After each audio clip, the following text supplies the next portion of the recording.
ஓம் சாந்தி. எல்லோரும் குஷியாக இருக்கிறீங்களா?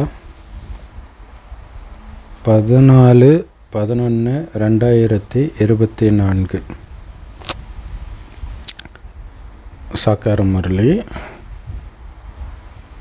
பாப்தாதா சொல்கிறாங்க, இனிமையான குழந்தைகளே, நீங்கள் இந்த கண்களால் பார்க்கும் விஷயத்தை பார்க்காமல் இருக்க கற்றுக்கணும். காதால் கேட்கும் விஷயத்தை கேட்காமல் இருக்க கற்றுக்கணும்.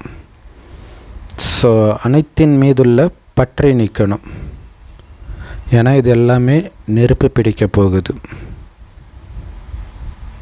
ஸோ எவ்வளோ ஜாக்கிரதையாக இருக்கணும் பாருங்கள். குறிப்பாக பார்க்குற விஷயங்கள், ஏன்னா பார்க்குறதன் மூலமாக தான் பற்று வருது. ஸோ அதனால தான் பார்க்காம யார் நம்ம குடும்பத்தில் இருக்கிறவங்க தான், வேறு யார் மேலே நமக்கு பற்று இருக்க போகுது? இல்லை, நமக்கு யார் இல்லாமல் இருக்கவே முடியாதுன்றாங்களோ அவங்க தான் உங்களுக்கு ஜென்ம விரோதின்னு புரிஞ்சுக்கோங்க. அவங்க மூலமாக தான் உங்களுடைய பதவி அழிய போகுதுன்னு புரிஞ்சுக்கோங்க. ஸோ அதனால் பார்த்தோம் அந்த நெத்தியை தவிர வேறு எங்கேயும் போயிடக்கூடாது, இல்லைன்னா மாட்டிக்குவோம் நெருப்பு பிடிச்சிக்கும்போது. கேள்வி பாருங்கள், இப்போ விகேடி பாலன் இறந்துருக்கிறாரு. பெரிய பெரிய பணக்காரங்களாம் இறக்குறாங்க. என்னத்தை எடுத்துகிட்டு போனாங்க? வெறும் கையோடு போயிருக்கிறாங்க. பணம் பணம் பணம்ன்ட்டு அது பின்னாடியே போய் கடைசியில் வெறும் கையோடு போகிறாங்க. நம்ம தான் கையை நிரப்பிட்டு போகணும். அதுக்கு இங்கே இருக்கிற எந்த விஷயத்தில் நம்மளுடைய புத்தியை ஈடுபட விடக்கூடாது. இது பெண்களுக்கு ரொம்ப ரொம்ப ஈஸி. குறிப்பாக ஹவுஸ் ஒய்ஃப்னு சொல்கிறாங்களே, வீட்டிலே இருக்கிறவங்களுக்கு ரொம்ப ஈஸி. வேலைக்கு போக தேவையில்ல. அதனால் மற்றவர்களோட பழகாதனால தானாகவே பற்று எதுலேயும் இருக்காது. கணவன் குழந்தை இது 2 தான் பெருசாக போய்க்கும். ஸோ அதிலிருந்து மட்டும் அவங்க விடுபடணும். மற்றபடி அந்த பணம் சம்பாதிக்கணும், இந்த மாதிரி விஷயத்தில் அவங்க புத்தி போகாது. கேள்வி, இந்த உலகத்தில் உள்ள யாருக்குமே தெரியாத ஈஸ்வரிய அரசாங்கத்தின் மறைமுகமான காரியம் என்ன? இல்லையா, ஒரு பெரிய அரசாங்கம், அண்டர் கிரவுண்ட் வேர்ல்டுன்னுவாங்க மும்பையில். அந்த மாதிரி இங்கே நம்ம அண்டர் கிரவுண்டில் இல்லை, ஆனாலும் இது குப்தமாக தான் இருக்குது. உலகத்துக்கு யாருக்குமே தெரியல. அது என்னது? ஆத்மாக்களை தூய்மையாக்கி தேவதையாக்கிற வேலை இந்த ஈஸ்வரிய அரசாங்கம் பண்ணுது. அந்த அரசாங்கத்தில் நம்மளும் வேலை செய்கிறோம். இது ரொம்ப குப்தமான காரியம். மனிதர்களால் இதை புரிஞ்சிக்க முடியல. இல்லை, இப்போ ஏதோ ஒரு படம் மிலிட்ரியில் அமரன்ட்டு அப்படியே நாட்டுக்காக உயிரை கொடுத்தாராம். அதை பார்த்து பிகேவே அப்படியே உருகி பேசுகிறாங்க.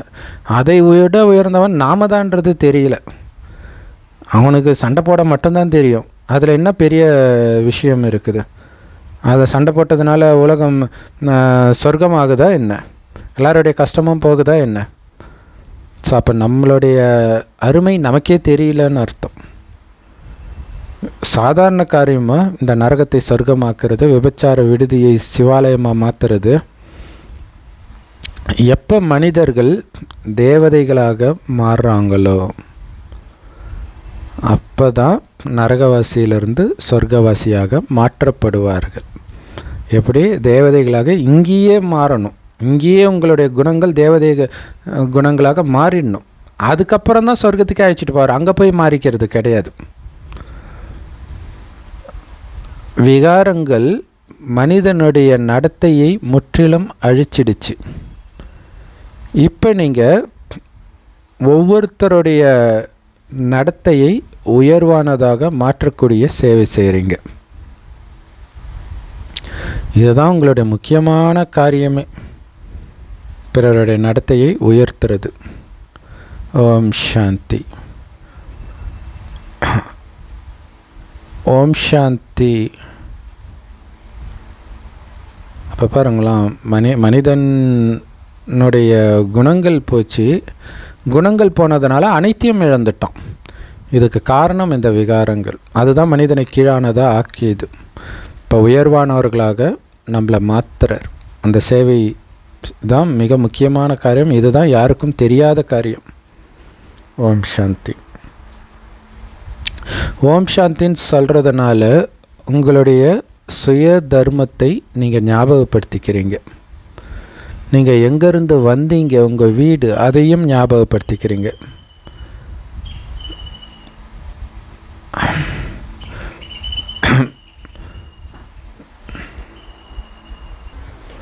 ஆனால் நாம் பண்ணுற முயற்சி வீட்டிலேயே உட்கார்ந்துட்டு இருக்கிறதுக்கான முயற்சி இல்லை இல்லையா? பிறவா நிலை அடையணும் அப்படின்னு நினைக்கிறாங்களே, அந்த முயற்சி கிடையாது. பாபாவுடைய குழந்தை ஆனதே சொர்க்கத்தின் ஆஸ்தி அடையிறதுக்காக. அதனால் சொர்க்கத்தையும் நினைவு செய்யணும். வீட்டுக்கு போயிட்டு அப்படியே சொர்க்கத்துக்கு வரப்போகிறோம். அதனால் வெறும் பரந்தாமத்தை மட்டும் நினைவு செய்கிறதில்ல, சொர்க்கத்தை நினைவு செய்யணும். ஓம் சாந்தி அப்படின்னு சொல்லும்போது இத்தனை ஞானமும் உங்களுக்குள்ளே வரணும். சும்மா குட் மார்னிங் சொல்கிற மாதிரி ஓம் சாந்தி பிரதர், ஓம் சாந்தி சிஸ்டர் இல்லை. சொர்க்கத்துக்கு போயிட்டு இருக்கிற ஞாபகம் இருக்குதா அப்படின்னு உங்களுக்கு நீங்களே ஞாபகப்படுத்திக்கிறீங்க. அதை கேட்குறவங்களுக்கும் அது ஞாபகம் வரணும் இல்லையா? இப்போ பக்தி மார்க்கம் மாதிரி ஆகிடும். ஓம் சக்தின்னுவாங்க, நிறைய சொல்லுவாங்க இல்லையா? சத்யசாய் பாபா அவங்க ஏதோ ஒன்று சொல்லுவாங்க, கர்த்தருக்கு ஸ்தோத்திரம்னுவாங்க, பிரேஸ் தி லார்டுன்னுவாங்க. எதுக்கு பிரேஸ் பண்ணணும்? நரகத்தில் கஷ்டத்தை அனுபவிக்கிறதுக்காக சும்மா அது ஒரு குட் மார்னிங் மாதிரி சொல்லிக்கிறாங்க. ஆனால் நம்ம தெளிவாக நம்ம இப்போ சொர்க்கத்துக்கு போயிட்டு இருக்கிறோம், அதுக்கு அமைதியாகிறோம். ஆத்மாவாகிய என்னுடைய சுய தர்மம் அமைதி கடலுடைய குழந்தைன்னா, சொர்க்கத்தை ஸ்தாபனை செய்கிற தந்தை நம்மை தூய்மையாக்கி அமைதி சொரூபமாக மாத்துறார் இல்லையா? சொர்க்கத்தை ஸ்தாபனை பண்ணுறார் அப்படின்னா அங்கே உள்ளே போகிறதுக்குள்ளே நீங்கள் தூய்மையானால் தான் போக முடியும், அமைதியின் சொரூபமானால் தான் போக முடியும். இல்லாட்டினா அங்கே போய் நம்ம குழப்பத்தை ஏற்படுத்துகிற மாதிரி ஆகிடும். அப்போ எதை இழந்தாலும் அமைதி இழக்கக்கூடாது. அப்படி இல்லைன்னா அங்கே என்ன ஆகும்? ஏன் அவனுக்கு மட்டும் அந்த பதவி, ஏன் எனக்கு இல்லை? இந்த மாதிரி எண்ணங்கள் வந்துடும். அந்த எண்ணமே இல்லாத மாதிரி அழிக்கணும். ஆனால் இந்த எண்ணங்கள் அதிகமாக உருவாக்கக்கூடிய சூழ்நிலை நிரம்பிய கலியுகத்தில் இந்த பயிற்சியை நம்ம பண்ணுறோம். சொர்க்கத்தில் இந்த மாதிரி சூழ்நிலையும் வராது. ஆனால் அந்த மாதிரி சூழ்நிலை வந்தால் கூட உங்கள் மனம் சலனமாகாத மாதிரி மாறுறவங்க தான் அங்கே ராஜாவாவாங்க. இங்கே முக்கியமான விஷயமே தூய்மை தான். தூய்மையான உலகம், அழுக்கான உலகம். அந்த தூய்மையான உலகத்தில் ஒரு விகாரம் கூட இருக்காது, யார்கிட்டையும், ஒருத்தர்கிட்ட கூட இருக்காது. ஆனால் இந்த அழுக்கான உலகத்தில் 5 விகாரங்கள் எல்லாருக்குள்ளேயும் இருக்குது. அதனால தான் இது விகார உலகம், நரகம் அப்படின்னு சொல்கிறோம். காமம், கோபம், பற்று, பேராசை, அகங்காரன்ற விகாரம் எல்லாருக்குள்ளேயும் இருக்குது. ஆனால் சொர்க்கம் விகாரமற்ற பரிசுத்தமான உலகம். அந்த பரிசுத்தமான உலகத்தில் ஏணிப்படியில் இறங்கி வந்துக்கிட்டே இருக்கிறோம். ஸோ இதுதான் அவங்க மற்ற மதங்களில் பார்த்திங்கன்னா எல்லா மதத்துலையுமே கிருஷ்ணர் மேலே இருப்பார், அப்படியே ஏணிப்படி கீழே இருக்கும், பக்தன் கீழே இருந்து அப்படியே பார்ப்போம். அதேமாதிரி இயேசுநாதர் மேலே இருப்பார், அப்படியே ஏணி கீழே இருக்கும். ஸோ இங்கேருந்து மேலே ஏறி சொர்க்கத்துக்கு போகிறாங்க அப்படின்னு நினச்சிக்கிறாங்க. ஆக்சுவலாக அங்கேருந்து இறங்கி வந்திருக்கிறோம் அப்படிங்கிறது தெரியல அவங்களுக்கு. இறங்கி வந்திருக்கிறோன்னு தெரிஞ்சிருந்தால் எதனால் இறங்கணும்னு தெரிஞ்சு அந்த விகாரத்தை வெல்வார்கள் இல்லையா?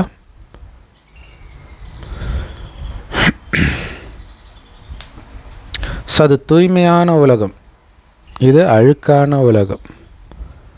அது ராமராஜ்யம், இது ராவண ராஜ்யம். ஸோ ராமராஜ்யத்தை பகல்னும் ராவண ராஜ்யத்தை இரவு, அதாவது பிரம்மாவின் இரவுன்னு சொல்கிறோம். ராமராஜ்யம் பிரம்மாவின் பகல். ஏன்னா பகலில் சந்தோஷம் இருக்குது, சந்தோஷம் இருக்கிறதுனால அது பகல் சொர்க்கத்தில். நரகத்தில் துக்கம் இருக்கிறதுனால அது இரவு. ஸோ இரவு தேடி அலையிறாங்க இல்லை? இப்போ கரண்ட் இருக்குது, கரண்ட் இல்லாதப்போ எங்கே போகிறோன்னே தெரியாமல் அலைஞ்சிட்டு இருப்பாங்க இல்லையா? அந்த மாதிரி நம்ம அலைஞ்சிட்டு இருக்கிறோம். ஸோ அதுக்கு அர்த்தம் இந்த 24 மணி நேர பகல் இரவில் வர இரவில் அலையிறது கிடையாது. பக்தி பண்ணுறீங்க இல்லையா, அதுக்கு பேர் தான் அலையிறது. இங்கே போனால் நிம்மதி கிடைக்குமா, இங்கே போனால் நமக்கு பிரச்சனை தீருமா அப்படின்னு அலைஞ்சிங்களே, அதுதான் அலையிறது. இந்த பரிகாரம் அந்த பரிகாரம், அல்லது இங்கே போனால் முக்தி கிடைக்குமா, அங்கே போனால் முக்தி கிடைக்குமா, இந்த குரு கிட்ட போகலாமா, அந்த குரு கிட்ட போகலாமா. ஆனால் எங்கே போனாலும் கிடைக்காது. ஏன்னா எல்லாருமே குருடர்கள். எந்த குருடன் உங்களுக்கு வழிகாட்டுவான்? ஸோ இங்கே தான் முக்திக்கான வழி, ஜீவன் முக்திக்கான வழி நமக்கு கிடைக்கிது. அதுக்கு தான் வந்திருக்கிறோம். ஸோ வரும்பொழுது ஆத்மாக்களுக்குள்ள 5 விகாரங்கள் நிரம்பி இருக்குது. பாபா குழந்தை வரும்பொழுது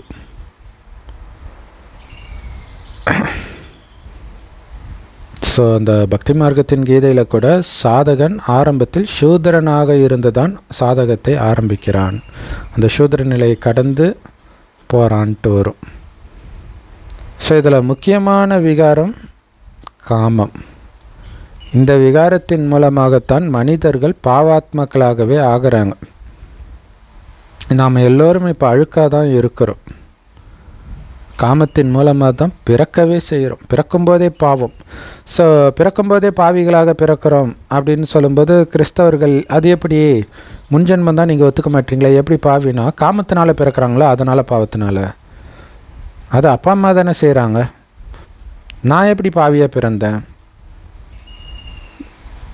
அது அவங்களுக்கு தெரியாது. பாவியாக இருக்கிறதுனால தான் பாவத்தினால் பிறக்கிறாங்க. மற்ற தர்மத்தை சார்ந்தவர்கள் எடுத்தவொடனே காமத்தின் மூலமாக தான் பிறக்கிறாங்களே. நம்ம தான் தூய்மையாக பிறக்கிறோம் சொர்க்கத்தில். இந்த காம விகாரத்தினால உங்களுடைய எல்லா லட்சணங்களும் போயிடுச்சு, அவலட்சணங்களாயிடுச்சு. அந்த முக லட்சணம், தெய்வீக லட்சணம், லக்ஷ்மி கதாட்சம் அப்படின்வாங்களே, அதெல்லாம் போயிடுச்சு, கெட்டு போயிடுச்சு. அதனால தான் பாபா சொல்கிறாரு, இந்த காமம் என்ற மகா எதிரியை வெல்லுங்கள், உலகமே உங்கள் காலு கீழே வந்துடும், புது உலகத்தின் எஜமானர்கள் ஆகிடுவீங்கன்ற. இந்த காமன்ற அரக்கந்தான் இன்றைக்கி உலகத்தை மோசமாக ஆக்கிட்டான். இன்றைக்கி இருக்கிற பஞ்சம், நோய் எல்லாத்துக்கும் காரணம் அதுதான். ஆக்சுவலாக இந்த கொரோனா டைமில் தான் நினைக்கிறேன், மேபி கொரோனா ஆரம்பிக்கிறது கொஞ்ச நாள் முன்னாடியோ என்னவோ தெரில, ஒரு கே பார்ட்டி நடந்துச்சு ஒரு நாட்டில்.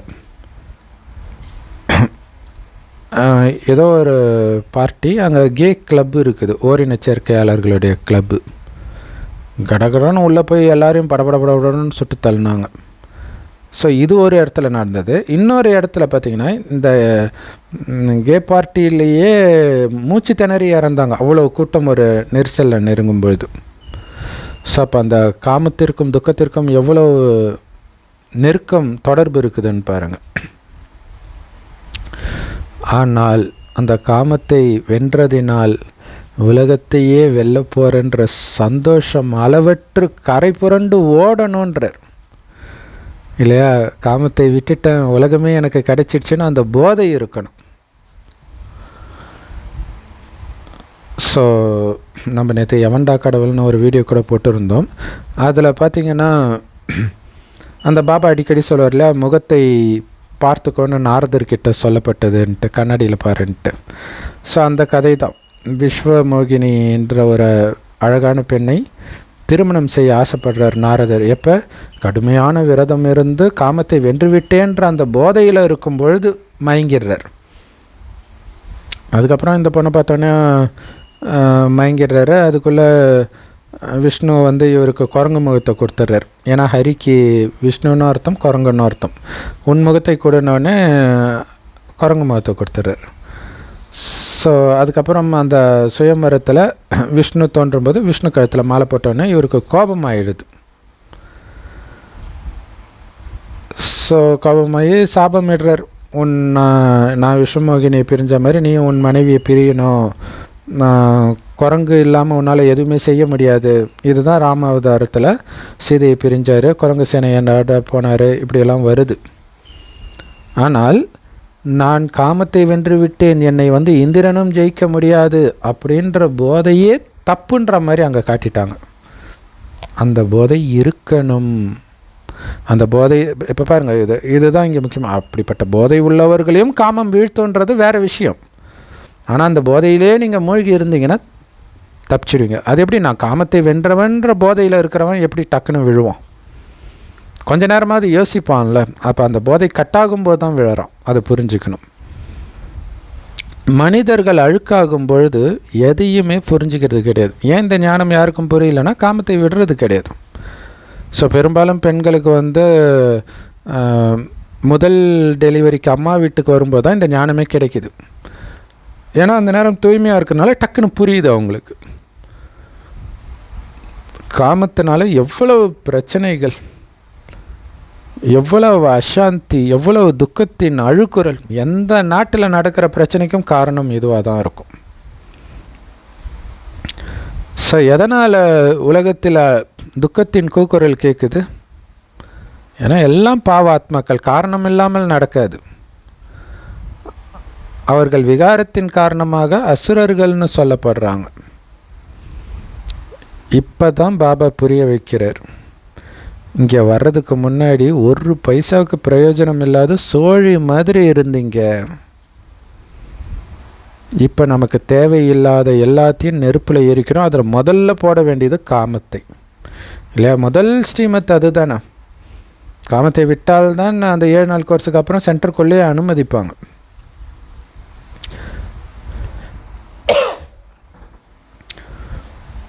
ஸோ இந்த உலகத்தில் பிரயோஜனமானது எதுவுமே கிடையாது. அப்போ அதன் மீது ஏன் பற்று வைக்கணும்? அப்போ எல்லாத்தையும் நெருப்பில் போட வேண்டியது தானே. அதுக்கு தான் உலக அழிவு வருது.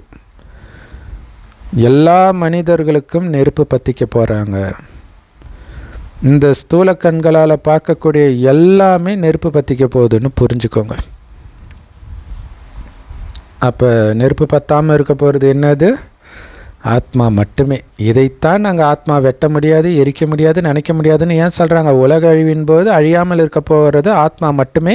அதை மட்டும் பாருங்க.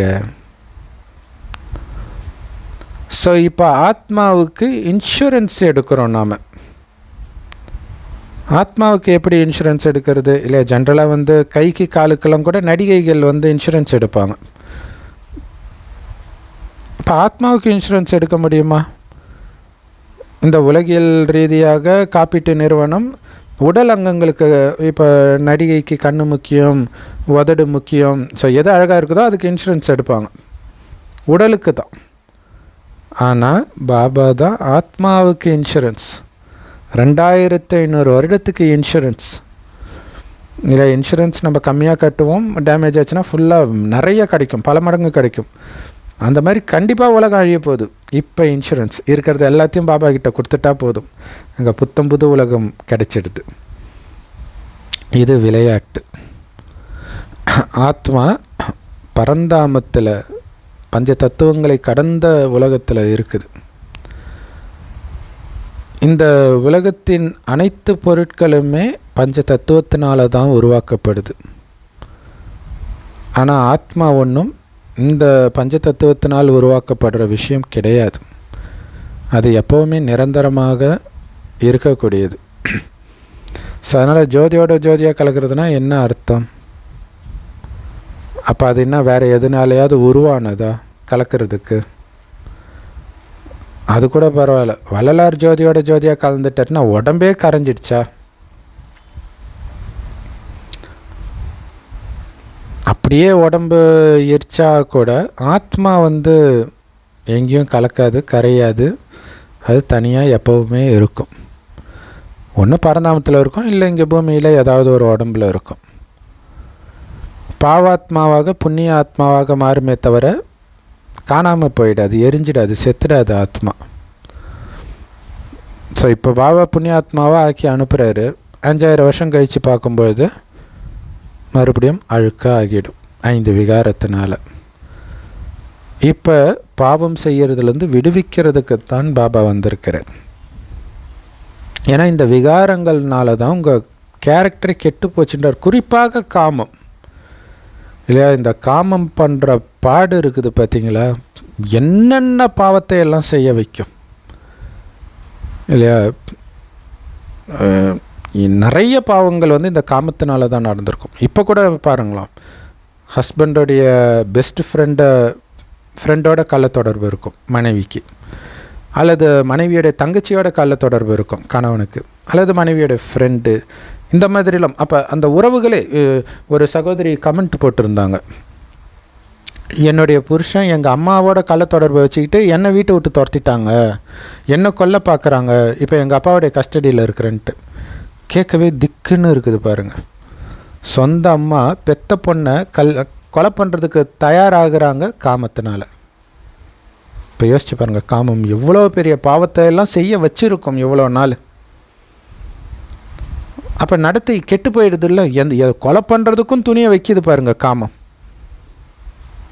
ஸோ நடத்தைனா என்னன்னு கூட யாருக்குமே தெரியலன்றார் பாபா. பாண்டவர்களுடைய ராஜ்யமும் கௌரவர்களுடைய ராஜ்யமும் நினைவு செய்யப்படுது. யாருக்குமே பாண்டவர்கள்னா யாருன்னே தெரியாது. ஈஸ்வரிய அரசாங்கத்தை சார்ந்தவர்கள் நாம் இப்போ புரிஞ்சுக்கிறோம். பாபா ராமராஜ்யத்தை ஸ்தாபனை செய்கிறதுக்காக வந்திருக்கிறார். இப்போ ஈஸ்வரிய அரசாங்கம் என்ன பண்ணிட்டு இருக்குது? ஆத்மாக்களை தூய்மையாக்கி தேவதைகளாக மாற்றிக்கிட்டு இருக்குது. அப்படி இல்லைன்னா தேவதைகள் எங்கேருந்து வந்தாங்க? திடீர்னு எப்படி வந்தாங்க? சத்தியுகத்தில் தேவதைகள் இருப்பாங்கன்ட்டு பக்தி மார்க்கத்திலே இருக்குது. இந்த காலச்சக்கரம் இருக்குது. கலியுகம் முடிஞ்சால் சத்தியுகம் வரும், அங்கே உயர்ந்த மனிதர்கள் இருப்பாங்க. எப்படி திடீர்னு உயர்ந்த மனிதர்கள் ஆனாங்க? எங்கேருந்து வந்தாங்க? இப்போ இங்கே இருக்கிற ஆத்மாக்கள் தான் தூய்மைப்படுத்தி தேவதையாக்கி அனுப்புகிறார் பாபா. ஆனால் இது யாருக்கும் தெரியல. அதனால தான் இது குப்தமான அரசாங்கம். தேவதைகளும் நம்மை மாதிரி மனிதர்கள் தான். அப்போ எப்படி தேவதைகள் ஆனாங்க? யார் அவங்கள தேவதை ஆக்குனாங்க? சொர்க்கத்தில் தான் தேவதைகள் இருக்கிறாங்க. அப்போ சொர்க்கத்துக்கு அவங்கள அனுப்புனது யார்? அதுக்கு முன்னாடி அவங்க எங்கே இருந்தாங்க? ஏற்கனவும் சொர்க்கம் இருந்துச்சு, சத்தியுகம் இருந்தது தானே. அவங்க எங்கே போனாங்க? சொர்க்கவாசியிலிருந்து மறுஜன்மம் எடுத்து நரகவாசி ஆகிட்டாங்க. இப்போ நரகவாசியிலிருந்து மீண்டும் சொர்க்கவாசியாக மாறிக்கிட்டு இருக்கிறாங்க. இதுக்கு முன்னாடி உங்களுக்கு ஏதாவது தெரிஞ்சுதா? இது பாபா சொல்லாமல் யாருக்கு தான் தெரியும்? தங்க யுகத்தை சொர்க்கம்னும் இரும்பு யுகத்தை நரகம்னும் சொல்லப்படுது. ஸோ இரும்பு யுகன்றது கலியுகம், தங்க யுகன்றது சத்தியுகம். இந்த நாடகம் ஏற்கனவே நிச்சயிக்கப்பட்டதுன்றதை நாம் புரிஞ்சுக்கிறோம். இந்த படிப்பே அழுக்கிலிருந்து தூய்மை ஆகிறதுக்கான படிப்பு. அழுக்கானது இந்த ஆத்மா தான். ஸோ அழுக்கான மனிதர்களை எப்படி தூய்மையாக்குறதுன்ற வியாபாரத்தை பாபா கற்றுக் கொடுக்குறார். எத்தனை நமக்கு தூய்மையாக்குறது தான் வேலை செஞ்சால் சம்பளம் உண்டு இல்லையா? அதுதான் சொர்க்கத்தில் கிடைக்கிது. ஸோ குரானில் பார்த்திங்கன்னா அல்லாஹ் கூலி கொடுப்பான், தக்க சன்மானம் கொடுப்பான். ஸோ அவங்க என்ன நினச்சிக்கிட்டாங்க? ஏழைங்களுக்கு சாப்பாடு போடுறது, இதனால சொர்க்கம் வரும்னு நினச்சிக்கிறாங்க. ஆனால் இந்த ஞானத்தை, தூய்மையாக்குற ஞானத்தை கொடுத்து அவங்கள தூய்மையாக்குறதுனால தான் நமக்கு சொர்க்கத்தில் உயர்ந்த பதவி கிடைக்கிது. தூய்மை ஆனீங்கன்னா தான் தூய்மையான உலகத்துக்கு போக முடியும். ஸோ எப்போ ஆத்மா தூய்மை ஆகுதோ அப்போ தான் சொர்க்கத்துக்கு போகிறதுக்கு தகுதியாகுது. இப்போ கோயிலுக்கே குளிக்காமல் போக மாட்டாங்க. குளிச்சுட்டு போனால் கூட அங்கே போய் காலை கழுவிட்டு செருப்பை கழட்டி விட்டுட்டு போகிறாங்க. சொர்க்கம், கோயில் ஒரு சொர்க்கத்துடைய நினைவு. ஆனால் சொர்க்கத்துக்கு ஆத்மா தான் போகுது, இந்த உடல் போகிறதில்ல. அப்போ ஆத்மாவை தூய்மையாக்கிட்டு போகணும். அதுக்கு பாபாவை நினைக்கணும். அந்த ஞானத்தை தான் இந்த சங்கமயுகத்தில் வந்து பாபா கொடுக்கிறார். தூய்மை ஆகிறதுக்கான ஆயுதத்தை கொடுக்கிறார் இல்லையா? முருகன் வந்து பார்வதி கிட்ட வேலை வாங்கிட்டு போய் சண்டை போட்டாருன்னுவாங்க. ஸோ இப்போ நடந்துச்சு இல்லையா சூரசம்மாரம். ஸோ அந்த ஆயுதம் நமக்குள்ளே இருக்கக்கூடிய காமம்ன்ற அரக்கனை அழிக்கிற ஆயுதம். அது என்ன ஆயுதம்? பாபாவுடைய நினைவு தான். அது நினைவு, மற்ற ஞானங்கள், சொர்க்கத்தை பற்றிய நினைவு, இதெல்லாம் தூய்மை ஆகிறதுக்காக பாபா நமக்கு கொடுக்குறார். ஒரே ஒரு தந்தையைத்தான் பதித்த பாவனர்னு சொல்லுவோம். அவரைத்தான் தூய்மையாக்குங்க அப்படின்னு கூப்பிடுறாங்க. லக்ஷ்மி நாராயணன் சொர்க்கத்தின் எஜமானர்களாக இருந்தாங்க. பிறகு 84 பிறவிகள் எடுத்து எடுத்து அழுக்கானவர்களாக ஆகிட்டாங்க. இந்த கிருஷ்ணர் ஷாம் சுந்தர் அப்படின்னு சொல்லப்படுறார். அதாவது ஷாம்னா அழுக்கு, சுந்தர்னா அழகு. ஸோ இப்போ அழுக்காக இருக்கிற பிரம்மாதான் சொர்க்கத்தில் அழகான ஸ்ரீ கிருஷ்ணராக பிறக்கிறார். மீண்டும் கொஞ்சம் கொஞ்சமாக மறுஜன்மம் எடுத்தெடுத்து கலியுகத்தின் இறுதியில் அழுக்காகிறார். ஷாம் சுந்தர்னு சொன்னாலும் மனிதர்களுக்கு அதோடைய அர்த்தம் தெரியறது கிடையாது. நமக்கு தான் தெளிவான விளக்கம் கிடைக்குது. அவங்க ஒரு உலகத்தையே 2 உலகமாக ஆக்கி விட்டாங்க. சொர்க்கம் ஒரு உலகம், நரகம் ஒரு உலகம்ட்டு தனித்தனியாக. ஆனால் இருக்கிறது இந்த ஒரு உலகம்தான் இல்லை. மனிதர்கள் வசிக்க எங்கேயாவது இடம் இருக்குதான்னு தேடுறாங்களே.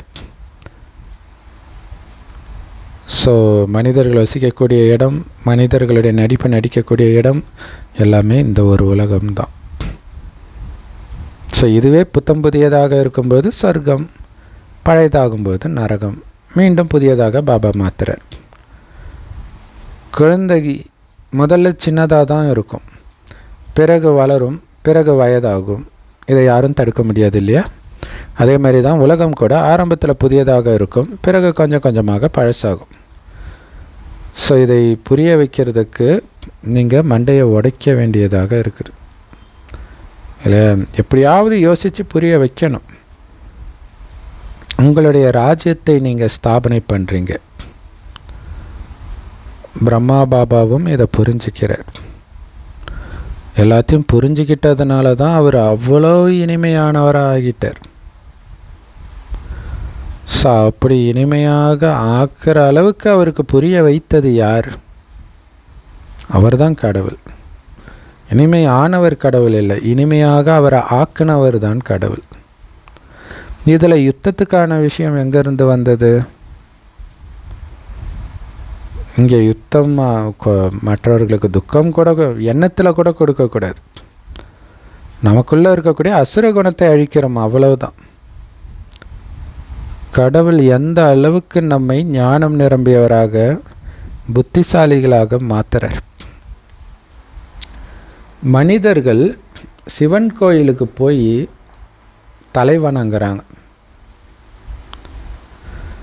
ஆனால் அவர் யார் என்னன்னே தெரியாது. அந்த சிவலிங்கத்துக்கு அர்த்தம் கூட தெரியாது. எதுக்கு கும்பிட்றாங்க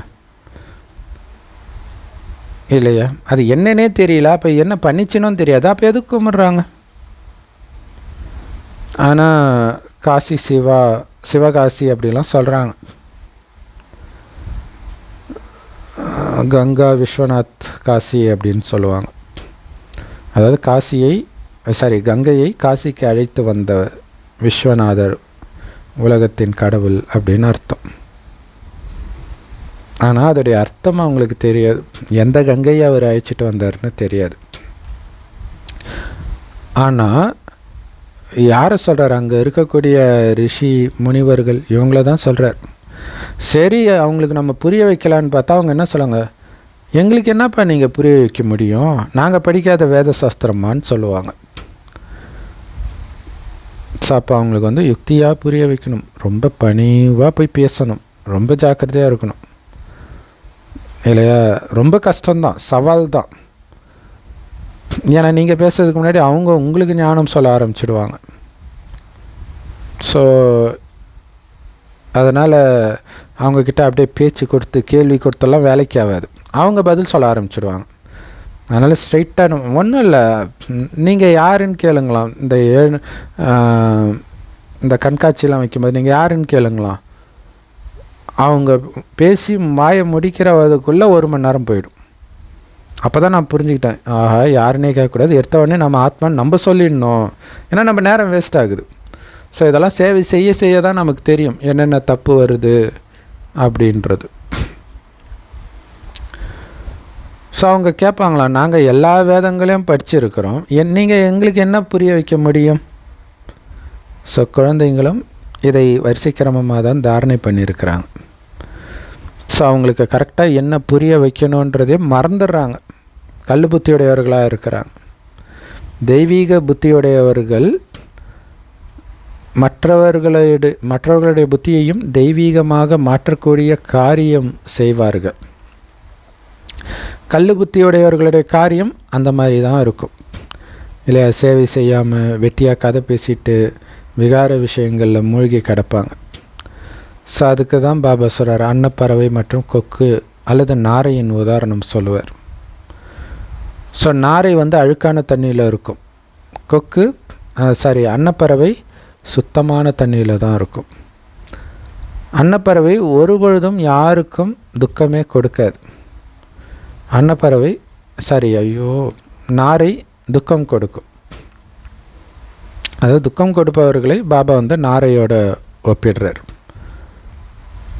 இல்லையா? நாரை மீன் சாப்பிடும், இந்த மாதிரி மற்ற உயிரினங்களை அடித்து சாப்பிடுது.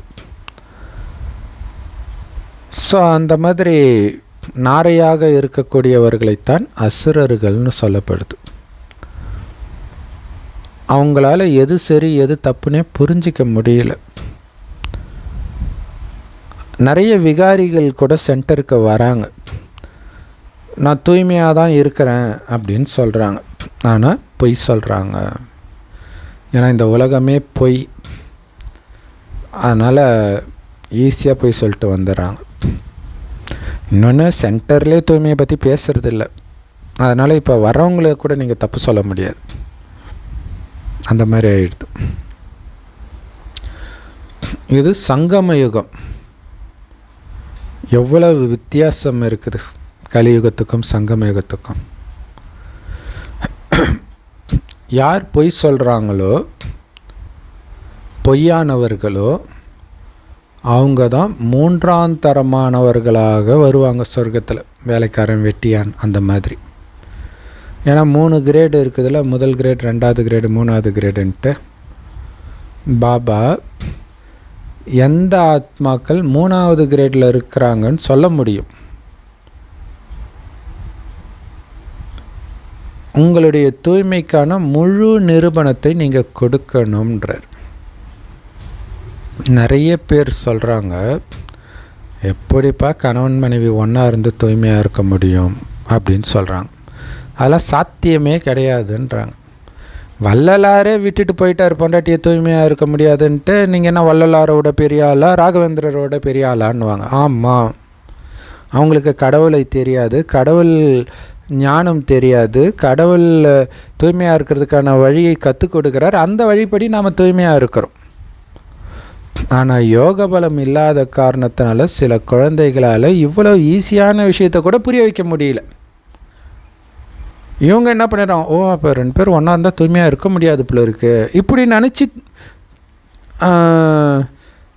கணவன் மனைவி ஒன்றா தூய்மையாக இருந்தவங்க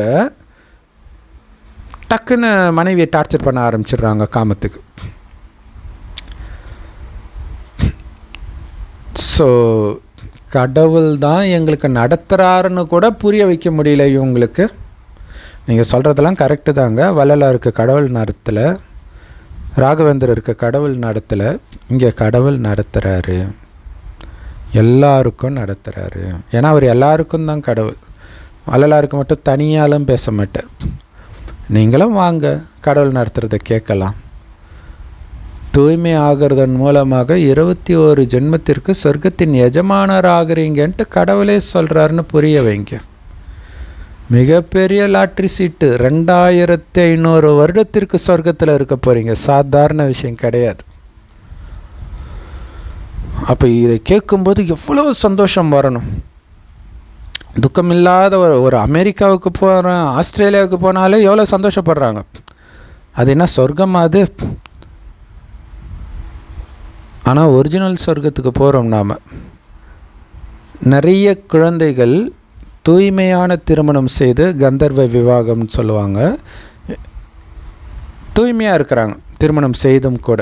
இல்லை அப்பா அம்மாவுடைய வற்புறுத்தல்னால இந்த மாதிரி காரணத்துக்காக சும்மா ஊருக்கு அவங்க கணவன் மனைவி, ஆனால் உள்ளுக்குள்ளே சகோதரன் சகோதரி அல்லது சகோதர சகோதரன். தேவதைகள் தூய்மையாக இருக்கிறாங்க. ஸோ அந்த தேவதையாகவே இங்கே வாழ்ந்துட்டு இருக்கிறாங்க. ஒரே ஒரு தந்தை மட்டும்தான் உங்களை அழுக்கிலிருந்து தூய்மையாக்க முடியும். ஞானம், பக்தி, வைராக்கியம் மூணுத்தையும் பாபா புரிய வைக்கிறார். ஞானம் அரைக்கல்பம், பக்தி அரைக்கல்பம், கடைசியில் பக்தி முடியும் பொழுது வைராக்கியம் வருது. பக்தியின் எல்லா பழக்க வழக்கத்தையும் விட்டுடுறோம். பக்தி மார்க்கத்தின் எல்லா பழக்க வழக்கத்தையும் இல்லையா? பக்தி மார்க்கத்தில் துக்கம் வருது, கோயிலுக்கு போகிறீங்க, அந்த துக்கம் வருவதற்கு தேவையான காரியங்களை செய்கிறது எல்லாம் விட்டுடுறோம்.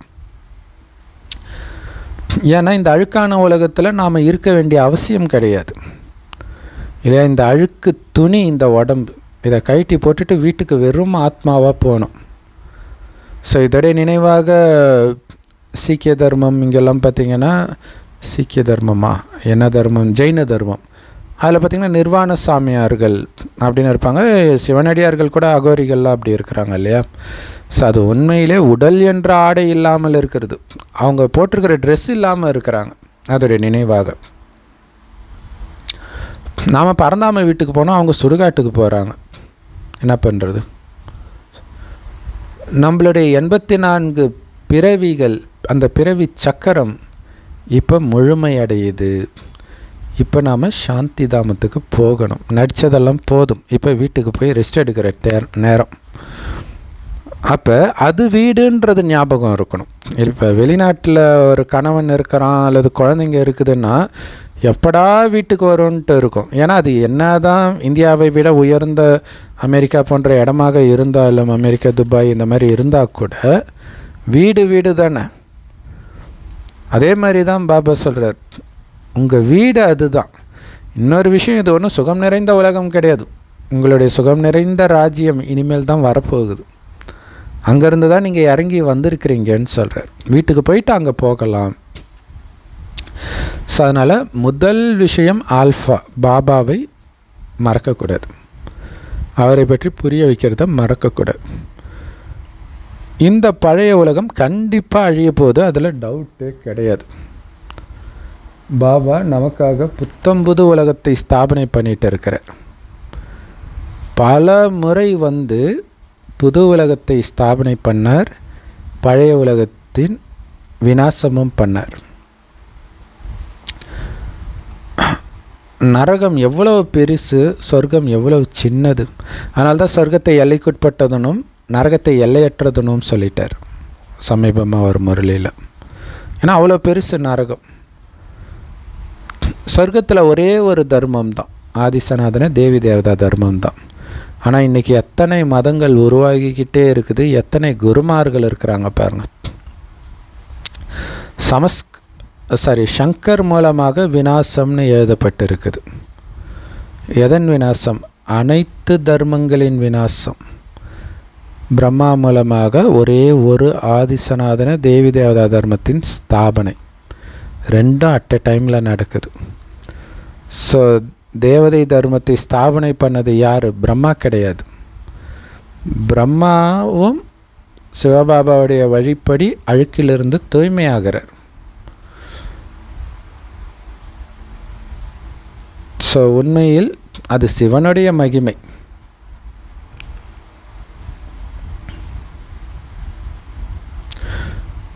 சிவன் வந்து எப்போவுமே அழுக்கிலிருந்து தூய்மையானவர்னு சொல்ல மாட்டோம். அது பிரம்மாவுக்கு சொல்லலாம், விஷ்ணுவுக்கு சொல்லலாம். சிவனோ எப்போவுமே தூய்மையாக இருப்பவர். ஸோ பிரம்மா எப்போ தூய்மையாக பிரம்மா சரஸ்வதி இருக்கிறாங்களோ அப்போ அவங்கள லக்ஷ்மி நாராயணன் சொல்கிறோம். அழுக்காகும்பொழுது பிரம்மா சரஸ்வதி ஆயிடுறாங்க. ஸோ அதனால தான் சொர்க்கத்தை பிரம்மாவின் பகல்னும் நரகத்தை பிரம்மாவின் இரவுன்னும் சொல்லப்படுது. சிவபாபாவோ அனாதியாக இருக்கக்கூடிய படைப்பாளர், அனாதியாக தூய்மையாகவே இருப்பவர். ஆத்மாவும் எப்போவுமே இருக்குது தான். அதனால் ஆத்மாவை அவர் தான் உருவாக்குனார், படைத்தார்லாம் சொல்ல முடியாது. தூய்மையாக்குனார், அவ்வளவுதான். ஆத்மாவும் அனாதி, பரமாத்மாவும் அனாதி, இந்த நாடகமும் அனாதி. இது ஏற்கனவே நிச்சயிக்கப்பட்ட நாடகம். இதில் வந்து தூய்மை ஆக்குறது பாபாவுடைய பங்கு, தூய்மை ஆகிறது நம்முடைய பங்கு. ஆத்மாக்களுக்கு இந்த உலக சக்கரத்துடைய முதல், இடை, கடை மற்றும் கால அளவு பற்றிய ஞானம் கிடைக்குது. யார் கொடுக்குறா? நம்ம அப்பா கொடுக்குறார். ஸோ அந்த தலைவனுடையவராக நாம் இப்போ ஆகிறோம். அதனால் 21 ஜென்மத்திற்கு எஜமானர்களாக, சொர்க்கத்தின் எஜமானர்களாக ஆகிறோம். பிறகு ராவண ராஜ்யத்தில் அனாதைகளாக ஆகிடுறீங்க. 5 விகார சேத்துல விழுந்து உங்களுடைய நடத்தையே சீரழிஞ்சு போயிடுது இல்லை? குறிப்பாக பெண்களை எல்லாம் சொல்லுவாங்க இல்லையா, பெண்ணுடைய நடத்தை சரியில்லை அப்படின்னா அவள் தன்னையே அழிச்சிக்கிட்டா, சீரழிஞ்சிட்டா அப்படின்னு பழைய படங்கள் எல்லாம் காட்டுவாங்க. இப்போ அதெல்லாம் உரிமை அப்படின்னு பெருமையாக பேச வச்சுட்டான் சாத்தான். மனிதர்கள் சொர்க்கமும் நரகமும் ஒரே நேரத்தில் வெவ்வேறு இடத்துல இருக்குதுன்னு புரிஞ்சுக்கிறாங்க. ஸோ இப்போ தான் உண்மை என்னன்னு நமக்கு தெரியுது. இடம் ஒன்று, நேரம்தான் வேறு அப்படின்ட்டு. நாம் மறைமுகமாக இருக்கிறோம். சொர்க்கத்தை உருவாக்கக்கூடியவர்கள் எவ்வளோ குப்தமாக இருக்கிறோம் பாருங்கள். நமக்கு மனிதர்கள் எந்த அவார்டும் கொடுக்க போகிறதில்ல, கடவுள் கொடுக்க போகிறார், சொர்க்கத்தையே கொடுக்க போகிறார். அந்த போதை இருக்கணும். வேதங்களில் என்னென்ன எழுதிட்டாங்க அப்படியே நூல் கண்டு சிக்கிக்கிச்சு. ஸோ அந்த சிக்கலை எடுக்கிறதுக்குத்தான் பாபா வந்திருக்கிறார். அவரை கூப்பிடுறாங்க, நாங்கள் ஒன்றுத்துக்கும் உதவாதவர்கள் ஆகிட்டோம், வந்து எங்களை தூய்மையாக்குங்க, எங்களுடைய நடத்தையை சீர்படுத்துங்கன்னு கூப்பிட்றாங்க. ஸோ இப்போ பாபா வந்து நம்முடைய நடத்தையை சீர்படுத்துகிறார். ஸோ தன்னுடைய நடத்தையை சீர்படுத்திக்கிறதுக்கு பதிலாக சிலர் தன்னுடைய நடத்தையை இன்னுமே கெடுத்துக்கிறாங்கன்றார். அது வந்து ஒருத்தருடைய நடத்தையின் மூலமாக தெரியும், அவங்க நடத்தையை சீர்படுத்திக்கிறாங்களா அல்லது கெடுத்துக்கிறாங்களா அப்படின்ட்டு. இன்றைக்கி அன்னப்பறவையாக இருக்கிறாங்க, நாளைக்கே நாரையாயிடுறாங்க, ஒரு வினாடியில் மாறிடுறாங்க இல்லையா? தூய்மை இழக்கக்கூடாதுன்னு நினச்சிக்கிட்டே இருப்பாங்க. வாழ்க்கை துணையை பார்த்தோன்னே டமால்னு தூய்மை இழந்துடுறாங்க. ஒரு வினாடி தான். கோபப்படக்கூடாதுன்னு நினச்சிக்கிட்டே இருப்பாங்க. திடீர்னு ஒரு ட்ரிகர் ஆகிற மாதிரி ஏதோ ஒரு சூழ்நிலை வரும், டக்குன்னு கோபம் வந்துடும். மாயா வரும், கன்ஃபார்மாக வரும், உங்களுக்குள்ளே இருக்கக்கூடிய பலகீனத்தை தூண்டும். அப்போ தானே உங்களுக்கு தெரியும் இருக்குது, அதை நாம் அழிக்கணும் அப்படின்ட்டு. இதில் பார்த்திங்கன்னா திரௌபதியை வந்து துரியோதனனுடைய தங்கச்சி புருஷன் ஜெயத்ரதன் கடத்திட்டு போயிடுவான் அவளுடைய அழகில் மயங்கி. ஸோ அப்போ வழியில் பீமனும் அர்ஜுனனும் பார்த்து சண்டை போட்டு திரௌபதியும் மீட்டுட்டு வருவாங்க, ஜெயத்ரதனையும் அரெஸ்ட் பண்ணி இட்டுட்டு வருவாங்க. ஸோ அதுக்கப்புறம் அவனை தலையை மொட்டை அடித்து அவமானப்படுத்தி அனுப்புவாங்க. உடனே அவன் என்ன பண்ணுவான்னா காட்டில் போய் தவம் பண்ணுவான். ஸோ இதுதான் இங்கே முக்கியமான விஷயமே இல்லையா? ஏன்னா நீங்கள் ஒரு தடவையும் எந்த விகாரத்தில் விழுந்தாலும் உடனடியாக யோக பலத்தை அதிகரிக்கணும். யோக பலம் இல்லாததுனால தான் விழுந்தாங்க, அதை புரிஞ்சுக்கணும். இது எல்லாமே மறைமுகமாக நடக்குது இல்லையா? கோபப்பட்டுட்டீங்க, வாயை விட்டுட்டிங்கன்னா என்ன அர்த்தம்? இல்லை, யோக பலம் பத்தலை, அகங்காரம் அது இன்னும் மோசமானது. ஞானத்தின் மூலமாகவே அகங்காரம் வரும். ரொம்ப ஜாக்கிரதையாக இருக்கணும். ஏன்னா பேச்சில் பணிவு தான் பாதுகாப்பு கவசம். குறிப்பாக சேவை செய்கிறவங்க ரொம்ப எச்சரிக்கையாக இருக்கணும் இல்லையா? ஸோ அப்போ இன்னும் யோக பலம் அதில் கவனம் கொடுத்துக்கிட்டே இருக்கணும். ஸோ சென்டரில் பாபா ஞானத்தை சொல்லும்போது எதுவும் தெரியறதில்ல, வெளியில் போனவுடனே தெரிய ஆரம்பிச்சிடுது. இந்த ஞானத்தை கேட்டு அப்படியே ஆச்சரியப்படுறாங்க, மற்றவங்களுக்கு சொல்கிறாங்க, கடைசியில் பாபா விட்டுட்டு போயிடுறாங்க. ஸோ அவங்க எலும்பு சுக்குநூறு ஆகிற அளவுக்கு அதிவேகத்தில் விழறாங்க, மலை மேலேருந்து விழற மாதிரி. காமத்தில் விழுந்தாலும் சரி, கோபத்தில், மெயினாக காமம். ஸோ இந்திரபிரஸ்தம்ன்றது இதுதான். ஒவ்வொரு பிரம்மகுமாரி சென்டரும் கீதா பாடசாலையும் தான். ஸோ இந்த குழுவில் யாரை சேர்க்கக்கூடாதுன்னு நமக்கு தெரியும் இல்லையா? காமத்தை விடலைன்னா அவங்கள இங்கே விடக்கூடாது. கூப்பிடவே கூடாது. அதே மாதிரி நிறைய பேர் வந்து வெட்டி கதை பேசுவாங்க. ஓகே, நிறைய பெண்கள் இருக்கிறாங்க இல்லையா, பெண்கள் நிறைய பேர் சேர்ந்தாலே கதை அடிப்பாங்க ஜென்ரலாக. ஸோ அந்த மாதிரி ஒரு இடம்புல இருக்குதுன்ட்டு வந்துடுவாங்க நிறைய பெண்கள். ஸோ அந்த மாதிரி இருக்கிறவங்க வந்து கூப்பிடவே கூடாது, அப்படியே விட்டுடணும். ஸோ அந்த மாதிரிலாம் நான் பார்த்துருக்குறேன். அந்த மாதிரி ஒருத்தங்க வராங்க அப்படின்னா அவங்க வர டைமை மாற்றிடுவாங்க. அவங்கக்கிட்ட சொல்ல மாட்டாங்க, ஏன்னா வராதிங்கன்னு சொல்ல முடியாது இல்லை, மாற்றிக்கிட்டு இல்லை மாதாஜி இன்னைக்கு கிளாஸ் இல்லை மாதாஜி இப்படி சொல்லிவிடுவாங்க. ஏன்னா அவங்களுக்கு புரியவே புரியாது. அவங்க வந்து கதை அடிக்கிறதுல தான் இன்ட்ரெஸ்டாக இருப்பாங்க. ஆனாலும் இந்த ஞானத்தை கொஞ்சம் கேட்டாலும் கண்டிப்பாக சொர்க்கத்துக்கு வந்துடுவாங்க. எனக்கு இந்த ஞானம் ஒருபோதும் அழியாது. இதுதான் முக்கியமான விஷயம்.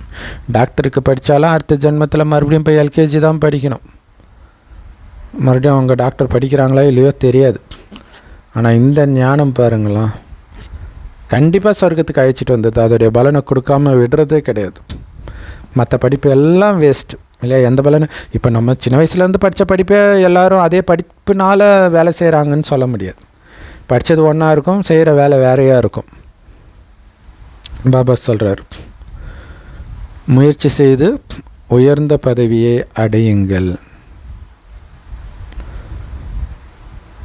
ஸோ இந்த படிப்பு தான் கேரண்டி. எந்த அளவுக்கு பக்காவாக படிக்கிறீங்களோ அந்த அளவுக்கு உயர்ந்த பதவி. ஸோ படிப்பை தாரணை பண்ணணும், அது ரொம்ப முக்கியம். காமம் இல்லாமல் இருக்கணும், தூய்மையாக இருக்கணும், பாபா நினைவில் மூழ்கணும். ஒருவேளை நீங்கள் காமத்தில் விழுந்துட்டிங்கன்னா முடிஞ்சு போச்சு, சேர்த்து வச்ச எல்லா வருமானமும் ஒரு வினாடியில் காலி ஆகிடும். ஸோ இந்த சக்கரம் எப்படி சுற்றுதுன்னு நம்ம புரிஞ்சுக்கிறோம். குழந்தைங்களுடைய புத்தி ரொம்பவே மாறிடுச்சு. யோசிச்சு பாருங்கள், பாபா குழந்தை ஆகிறதுக்கு முன்னாடி எப்படி இருந்தீங்க, இப்போ எப்படி ஆகியிருக்கிறீங்க. ஆனாலும் மாயா விடுறதில்ல, இன்னும் ஏமாற்றிட்டு தான் இருக்குது. ஸோ ஆசைனா என்னன்னே தெரியாத நிலையை நீங்கள் அடையணுன்றார். ஸோ ஏதோ ஒரு ஆசை மைண்டில் பண்ணணும் அப்படின்னு நீங்கள் வச்சுருந்தீங்கனாலே எல்லாத்தையும் இழந்துடுவீங்கன்றார். எதை ஆசைப்பட்டீங்களோ அது உங்கள் முன்னாடி வந்து நிற்கும். கடைசியில் ஏதோ ஒரு நபரை பார்க்கணும், மகனையோ லவரையோ பார்க்கணும்னு நினச்சிங்கன்னா எங்கேருந்து தான் வருவாங்கன்னே தெரியாது இல்லையா. அந்த சின்ன வயசில் காலேஜில் படித்த ஒரு பொண்ணை நினச்சிட்டு இருப்பீங்க, அது இப்போ எப்படி கடைசியில் அது நிறைவேறும். அப்போ அந்த பொண்ணை பார்த்தோன்னு சந்தோஷப்படுறதா, சொர்க்கத்தின் ஒட்டுமொத்த ஆஸ்தியும் இழந்துட்டோன்னு வருத்தப்படுறதா, யோசிச்சு பாருங்க. ஸோ அதனால தான் எந்த ஆசையும் தேவையில்லை, இருக்க கொஞ்சம் கூட வச்சுருக்காதீங்கன்றார். எந்த ஆசையும் அப்படி வச்சிங்கன்னா அனைத்தையும் இழந்து ஒரு பைசாவுக்கு பிரயோஜனம் இல்லாதவராக ஆகிடுவீங்க. கடைசியில் அது மாதிரி காட்சி கூட கிடைக்கும், கனவு கூட வரும், அதில் கூட நம்ம ஏமாந்துருவோம் இல்லையா. கனவுல கூட நீங்கள் ஏமாறக்கூடாது, தூய்மை இழக்கக்கூடாதுன்றாரு இல்லை அந்த. ஏன்னா கனவுல வரும்போது அந்த நேரத்து மனநிலை வரும், அதுதான் ரொம்ப கொடூரம். அப்போ அந்தளவுக்கு ஆழமாக பதிவாக இருக்குது. ஸோ பாபா தான் என்னுடையவர், நான் நாராயணன் ஆகிற மகாலட்சுமி. எதிர்காலத்தை தான் நீங்கள் அசை போட்டுக்கிட்டே இருக்கணும், கடந்த காலத்தை கிடையாது. கடந்த காலமே ஃபுல்லாக அழிச்சிடணும். மாயை நல்ல நல்ல மகாரதிகளை எல்லாம் எப்படியாவது ஏமாற்றிடுது. பிறகு அவங்களால பாபா இதயத்தில் இடம் பிடிக்கவே முடியாது. சில குழந்தைங்க சொத்துக்காக அல்லது வேறு ஏதோ ஒரு காரணத்துக்காக அப்பாவை கொலை பண்ண கூட தயங்கிறது கிடையாது. குடும்பத்தையே கொலை பண்ணுறவங்கலாம் இருக்கிறாங்க, அவங்க மகா பாவிகள் அப்படின்னு சொல்கிறார். இதில் பாருங்களேன், இதில் வந்து சில சமயம் சொத்து நியாயமான முறையில் பிரிக்காதது கூட காரணமாக இருக்கும். ஆனாலும் கொலை பண்ணால் பாவம் தான், மகா பாவம்ன்றார். அப்போ அந்த இடத்த விட்டு திரும்பி போகிறது தான் மிச்சம். இல்லை நீங்கள் இருந்தீங்கன்னா உங்களுக்கே விஷத்தை வச்சு, இதோ இப்போ அந்த சிஸ்டர் கமெண்ட்டில் போட்டிருந்தாங்களே, என் புருஷனும் எங்கள் அம்மாவும் கள்ள தொடர்பில் வந்து எனக்கு விஷம் வச்சு கொள்ள ட்ரை பண்ணுறாங்கன்ட்டு, அதுக்கு பயந்துட்டு வந்துட்டான். இன்னொருத்தர் கூட யாரோ அப்படி சொன்னாங்க, இப்போ எனக்கு பயமாக இருக்குது, விஷம் வச்சு கொடுத்துருவாரோ என் புருஷன்ட்டு அப்படின்ட்டு ஒரு சகோதரி சொல்லியிருந்தாங்க. ஒரு முஸ்லீம் சகோதரி. அவங்க கணவன் வந்து திருமணத்துக்கு முன்னாடியே ஒரு பெண்ணோட தொடர்பில் இருந்திருக்கா. திருமணம் ஆன பிறகும் அவங்க கம்பெனிலே வேலை செய்யுது. அப்போ இவங்க எவ்வளவோ கேட்டு அதை வந்து இதை ஃபோனெல்லாம் ட்ராக் பண்ணி நிரூபிச்சிட்டாங்க. அதுக்கப்புறம் ஒரு நாள் ஃபோன் எடுத்து பார்க்கும்போது 2 பேரும் பேசிக்கிறாங்க, நீ எதுக்கு இன்னும் பொண்டாட்டி உயிரோடு விட்டு வச்சுருக்கிற, எப்போ தான் நீ சாவடிப்ப அப்படின்னோடனே இவங்களுக்கு திக்குன்னு ஆயிடுச்சான். ஐயோ எனக்கு இப்போ பயமாக இருக்குது பிரதர், விஷத்தை கொடுத்துருவாங்கன்ட்டுன்னு சொல்கிறாங்க. ஸோ அந்த மாதிரி உலகம் மோசமாக இருக்குது. அப்போ இங்கே வந்து எதை இழந்தாலும் அந்த இடத்த விட்டு ஓடி போகிறது தான் புத்திசாலித்தனம். ஏன்னா இது கலியுகம். அசுரர்கள் எதுக்கும் தயங்காதவர்கள், எந்த பாவத்துக்கும் அஞ்சாதவர்கள் சொல்கிறாங்க இல்லையா. மகா பாவிகள். தன் குடும்பத்தையே அழிக்கிறவன் மற்றவங்களை அழிக்க மாட்டான், தன் குடும்பத்தை தான் மெயினாக அழிப்போம். சொத்து பிரச்சனை அங்கே தானே வரப்போகுது. ஸோ ராவணன் எல்லா விதமான தவறும் பண்ண வைக்கிறான்.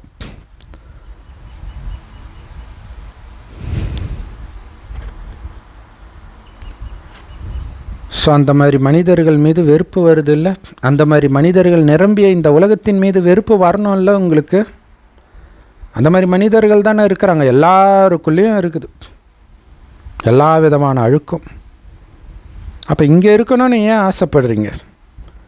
இது அவ்வளவு அழுக்கான உலகம். ஸோ இதில் மனதை ஈடுபடுத்தக்கூடாது. தூய்மையாகிறதுக்கு அளவுக்கு அதிகமான தைரியம் வேணும். நீங்கள் பரிசு வாங்கணும், உலக ராஜ்யத்தை பரிசாக பெறணும் அப்படின்னா அங்கே முக்கியமான விஷயமே தூய்மை தான். ஸோ தூய்மையின் காரணமாகத்தான் நிறைய குழப்பமெல்லாம் வரதான் செய்யும். ஆனாலும் இழந்துட்டிங்கன்னா சொர்க்கம் காலி, முடிஞ்சு போச்சு. இந்த நரகத்தில் ஒரே ஒரு ஜென்மம் அழிய போகிற கணவனுக்காக அல்லது மனைவிக்காக தூய்மையை இழக்கிற மாதிரி முட்டாள்தனம் எதுவுமே கிடையாது. கடைசியில் அவனே வந்து சொல்லுவான், எனக்கு தெரியாதுப்பா இந்த ஞானம், நீ தானே சொல்லியிருக்கணும் அப்படின்னு கேட்பான். நீங்கள் கணவனை திருப்திப்படுத்தணும், மனைவியை திருப்திப்படுத்தணும், பாவம் நமக்காகவே வாழறாங்க, நமக்காகவே சம்பாதிக்கிறாங்கன்னு நினச்சிங்கன்னா அனைத்தையும் இழந்துடுவீங்க. மகாத்மா காந்தி கூட என்ன சொன்னார்? பதித்த பாவனா வான்னு கூப்பிட்டார். அவருக்கு ரொம்ப பிடிச்ச பாட்டு ரகுபதி ராகவ ராஜாராம் பதித்த பாவன சீதாராம் தான். ஸோ அதுக்கு தான் அர்த்தம் பதித்த பாவனனே வா அப்படின்ட்டு. பாபா சொல்கிறார், உலகத்தின் வரலாறு பூகோளம் மீண்டும் திரும்ப நடக்குது. கண்டிப்பாக எல்லாருமே மேலேருந்து கீழே வந்தே ஆகணும். ஸோ மேலேருந்து கீழே வரணுன்றது பரந்தாமத்திலேருந்து பூமிக்கு வர்றதும் குறிக்குது, அடுத்தது சொர்க்கத்திலேருந்து கீழ்நிலைக்கு வர்றதும் குறிக்குது. ஸோ அப்போ தான் பாபா வந்து எல்லோரையும் மீண்டும் வீட்டுக்கு அழைச்சிட்டு போக முடியும் இல்லையா. அங்கே பரந்தாம வீடு காலியானால் தான் இங்கே இருக்கிறவங்க மறுபடியும் மேலே போகவும் முடியும். அப்படின்னா என்ன அர்த்தம்? ஒருத்தர் கூட மேலே இருக்க முடியாது, பிறவா நிலை அப்படின்னு ஒன்று கிடையாதுன்றது இங்கே நிரூபணமாகுது. அங்கே ஒரு ஆத்மா கூட இல்லாட்டினா தான் இங்கே திரும்ப போகும்னே சொல்கிறார் பாபா. உங்கள் எல்லோரையும் வீட்டுக்கு அழைச்சிட்டு போகிறதுக்கு தான் வந்திருக்கிறார். பாபா வராமல் யாராலையும் திரும்பி போக முடியாது. நல்லது. அற்புதமான முரளி கொடுத்த அன்பான பாப்தாதாவுக்கு அன்பு நினைவுகள் மற்றும் காலை வணக்கம். மாயா கிட்ட தோல்வி அடையாமல் உங்களை பாதுகாத்துக்கணும் அப்படின்னா எந்த ஆசையும் இருக்கக்கூடாது. இச்சா மாத்திரம் அவித்யான்னு சொல்கிறாங்க இல்லையா, ஆசைனா என்னன்னே தெரியாத நிலையில் இருக்கணும். எனக்கு என்ன, எனக்கு எல்லாமே பாபா கொடுத்துறாரு, நான் எதுக்கு ஆசைப்படணும்? எனக்கு ஒரே ஒரு ஆசை, சொர்க்கத்தை அடையணும், அவ்வளவுதான். இங்கே இருக்கிற எதன் மீதும் ஆசை வரக்கூடாது. ஸோ உலக ராஜ்யத்தின் பரிசை அடையணும் அப்படின்னா அதுக்கு முக்கியமான விஷயமே தூய்மை தான். தூய்மைன்ற சாவியை போட்டு தான் சொர்க்கவாசலே திறக்கிறோம். அதை புரிஞ்சுக்கணும். சொர்க்கவாசலின் திறவுகோல் என்ன? தூய்மை. ஸோ அப்போ தூய்மையாக இருக்கிறதுக்கு தைரியம் வேணும் இல்லையா. ஐயோ புருஷன் என்னை துரத்திட்டா என்ன பண்ணுறது? அப்போவே சொல்லியிருக்காரு தைரியம் வேணும்னு. அப்போல்லாம் பெண்கள் வேலைக்கே போக மாட்டாங்க, அப்போவே தைரியமாக இருங்கன்னு சொல்லியிருக்காரு. இப்போ எல்லாரும் படித்தவங்க இல்லையா. உங்களுடைய இப்போ வந்து தூய்மை இழக்கிறாங்கன்னா ஒன்று இவங்க பலகீனமாக இருப்பாங்க, அல்லது வேலைக்கு போகிறதுக்கு விருப்பம் இல்லாமல் இருப்பாங்க. ஸோ ரெண்டுமே இவங்களுடைய அலட்சியத்தினால் நடக்குது, அவ்வளோதான். உங்களுடைய நடத்தையை நீங்கள் சீர்திருத்திக்கணும். வரதானம்: சதா ஈஸ்வரிய மரியாதை கோட்டுக்குள்ளே இருந்து பாபாவின் நினைவுன்ற பாதுகாப்பு கொடைக்குள்ளே இருக்கக்கூடிய மாயையை வென்றவர் மற்றும் வெற்றி ரத்தினம் ஆகுங்கள் இல்லையா. பாபாவுடைய நினைவில் இருக்கிறதன் மூலமாக தான் மாயையை வெல்ல முடியும். ஈஸ்வரிய மரியாதை, அதாவது ஸ்ரீமத்தை நீங்கள் ஃபாலோ பண்ணிக்கிட்டே இருந்தால்தான் மாயையை வெல்ல முடியும். இதுக்கு விளக்கம், பாபாவின் நினைவு தான் உங்களுடைய பாதுகாப்பு கவசம். பாதுகாப்பு கொடை. அந்த பாதுகாப்பு கொடை நிழலுக்குள்ளே தான் நீங்கள் எப்போவுமே இருக்கணும். அப்படின்னு அர்த்தம் பாபா நினைவிலேயே இருக்கணும். அப்படி இருந்தாலே நீங்கள் வெற்றி பெற்றவர்னு அர்த்தம், மாயை வென்றவர்னு அர்த்தம். இல்லை, எல்லா இந்து தெய்வங்களும் வீதி உலா வரும்போது கொடையோடு தான் எடுத்துகிட்டு வருவாங்க. பிள்ளையார் சதுர்த்திக்கு பிள்ளையார் வாங்கிட்டு வரும்போதும் கொடையோடு தான் எடுத்துகிட்டு வருவோம். ஸோ அப்போ வீதி உலானா என்ன, இந்த கலியுகத்தை சுற்றி பார்க்குறோம் நாம தான். இந்த கலியுகத்தில் இருக்கும் பொழுதே நாம் நினைவிலேயே தான் இருக்கணும். ரோட்டில் நடக்கும்பொழுது மட்டும்னு அர்த்தம் கிடையாது, வீட்டில் தான் மெயினாக தேவை. ஸோ நிரந்தரமாக இந்த நினைவுன்ற பாதுகாப்பு கொடைக்குள்ளே இருங்க, ஈஸ்வரிய மரியாதைக்குள்ளே இருங்க. ஈஸ்வரிய மரியாதையை மீறி எதையும் செய்யக்கூடாது. அப்போ அந்த கோட்டுக்குள்ளே வர்றதுக்கான தைரியம் யாருக்கும் இருக்காது. அந்த குடை நிழலுக்குள்ளே வரக்கூடிய தைரியம் மாயின் எந்த ரூபத்துக்கும் இருக்காதுன்ற. சூப்பரில் பயங்கரமான கொடை கொடுத்துருக்கிறார். மேஜிக்கல் அம்பரலான்னா அது இதுதான். ஆனால் எப்போ ஈஸ்வரிய மரியாதைன்ற கோட்டை தாண்டுறீங்களோ ஒரு வினாடியில் மாயா புத்திசாலியாகி அப்படியே உங்களை அவளுடையவளாக மாற்றிடுவா, மயக்கிடுவா. ஸோ அதுதான் சீதை அந்த கோட்டை தாண்டின உடனே அப்படியே மயங்கி ராவணன் பின்னாடியே போகிற மாதிரி ஆதிபுருஷ் படத்தில் காட்டுவாங்க. ஸோ ஒவ்வொரு ராமாயணத்தில் ஒவ்வொரு விதமாக ஒரு இதில் தூக்கிட்டு போனதாக காட்டுவாங்க, ஒரு இதில் அவளே மயங்கி போனதாக காட்டுறாங்க. அவங்களே மயங்கி போகிறது தான் உண்மையும் கூட. அது மட்டும் கிடையாது, நீங்கள் இப்போ புதுசாக ஜெயிக்கலை, எண்ணற்ற முறை ஜெயிச்சிருக்கிறீங்க. இந்த நினைவு மாலை, வெற்றி மாலையே உங்களுடைய நினைவு சின்னம் தான். எல்லா மதத்தினரும் ஜப மாலை உருட்டுன்னு உருட்டுறாங்களே, அது என்னது, நீங்கள் பல முறை ஜெயிச்சிருக்கிறீங்க. அதனால தான் அவங்க பல முறை உருட்டிகிட்டு இருக்கிறாங்க. அதை உருட்டுற நேரத்தில் பாபாவை நினைவு செஞ்சால் அவங்களும் வெற்றி மாலையில் மணி ஆகிடுவாங்க இல்லையா? ஸோ அதனால் எப்போவுமே இந்த விழிப்புணர்வு இருக்கணும். அந்த கொடைக்கு வெளியில் போயிடக்கூடாது, ஈஸ்வரிய மரியாதைக்கு வெளியில் போயிடக்கூடாது. இந்த கவனம் இருந்தால் சதா சக்திசாலியாக இருப்பீங்க. ஒருபோதும் மாயைக்கிட்ட தோக்கவே மாட்டீங்க. செம பவர்ஃபுல் வரதானம் ஸ்லோகன். ஸோ பாபா கொடுத்த அந்த ஈஸ்வரிய கஜானா அத்தனையும் உங்களுக்குள்ளே நிரப்பிக்கணும். அப்போ தான் நிரம்பி இருக்கிறதுடைய அனுபவம் தொடர்ந்து ஆகிக்கிட்டே இருக்கும் இல்லையா? இந்த கஜானா சக்தி, குணங்கள், ஞானங்கள் இது ஃபுல்லாக நிரப்பிக்கணும். இது ஃபுல்லாக நிரப்பணும் அப்படின்னா ஒரு குப்பை கூட உள்ளே இருக்கக்கூடாது. குறிப்பாக வீடு காலி பண்ணும் பொழுது அது ஒரு சர்வீஸ் சொல்லுவாங்களே, வண்டி வந்து எடுத்துகிட்டு போவாங்க ஷிஃப்ட் பண்ணுறதுக்கு. அதுக்குன்னு பேக்கர்ஸ் இருக்கிறாங்களே, சின்ன வண்டி தான் எடுத்துகிட்டு வருவாங்க. அவ்வளோ பெரிய வீட்டில் இருக்கிற பொருளை எப்படி தான் அதுக்குள்ளே வைப்பாங்கன்னே தெரியல. ஒரு சின்ன இன்ச்சு கேப்பு கூட ஃப்ரீயாக இருக்காது, அந்த மாதிரி பண்ணுவாங்க. ஸோ அந்த மாதிரி நம்ம மனம் ஃபுல்லாக ஈஸ்வரிய ஞானம், அந்த குணம், சக்தி, பாபா நினைவு இது மட்டும்தான் இருக்கணும். அப்போ தான் நிரம்பி இருக்கிற அனுபவமாகும். நிரம்பி இருக்கிற அனுபவம் இருந்தால் தான் திருப்தியாக இருப்பீங்க. வெளி உலகத்தின் விஷயத்தில் ஒன்று அடையணுன்ற ஆசை இருக்காது. செம பவர்ஃபுல் முரளி, செம பவர்ஃபுல் வரதானம் slogan. Om Shanti. Love you Bap Dada. Thank you Bap Dada. குஷியாக இருங்க, குளிர்ச்சியாக இருங்க.